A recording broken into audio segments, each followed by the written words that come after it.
Ayan, hello mga ka-sweet. At ito po, ayan po, binalikan po natin yung nakaraan na mga hilaw mga ka-sweet. Ayan. Ah, Uncle Lenggo, Tante Lorna, pwede pengi po ng ano nyo, ng dalandan. Ayan nga po, pupunta na po kami sa likod ng bahay. Ayan. Uwing sarahan, di tayo makarawan. Ayan, kasama ko po yung dalawang pamangkin ko mga ka-sweet. Ayan, punta ko sa likod ng bahay. Yung mga, ano, papasama ako mga kasweet kasi may aso. Duwag din pala sa aso mga kasweet. Number 1, takot din sa aso. Ayan, punta tayo. Kuha tayo ng dalandan sa likod. Ayan, may dalandan po kasi din sa likod ng bahay. Ayan, nakaabang pa nga si Ashley dyan. Oh, ayan.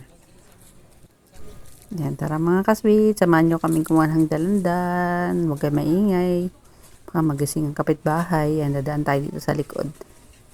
Ayan, nandito po ang dalandan. Wala pong kumukuha dyan kasi nasa likod. Ayan, dyan sa likod po yan mga kasweet. Ito na po yung puno ng dalandan. May dalawang puno po dito mga kasweet. Ayan, mamimitas sa tayo mga kasweet ng mga ilang piraso lang. Uncle, auntie, pingi po ng inyong dalandan. At ayan, meron din po ditong kalamansi. Kukuha din po tayo ng ilang pirasong kalamansi mga kasweet.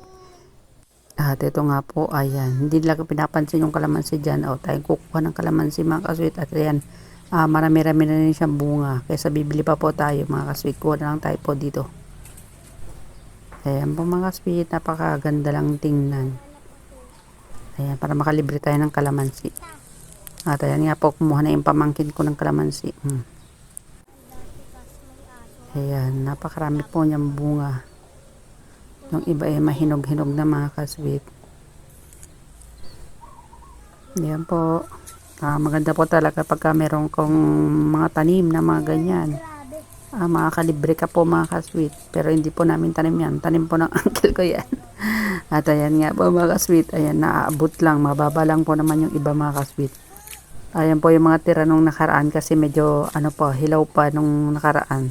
Pero ngayon medyo matamis-tamis na yan mga kasweet. Ayan nga po mga kasweet. Ayan, hindi niya na matanggal. Nahihirapan siya mga kasweet. Meron pa sanang malalaking bayabas dun sa banda road. Kaya lang medyo masukal na po dun. Kaya hindi na po kami nakapunta mga kasweet. Ang sarap pa sana ng mga bayabas niya. Medyo malalaki na. Tsaka medyo hinog na iba mga kasweet. Ayan, hindi na matanggal ng pamangkin ko. Matigas daw. Ayan. Sige, pilipit mo lang para matanggal.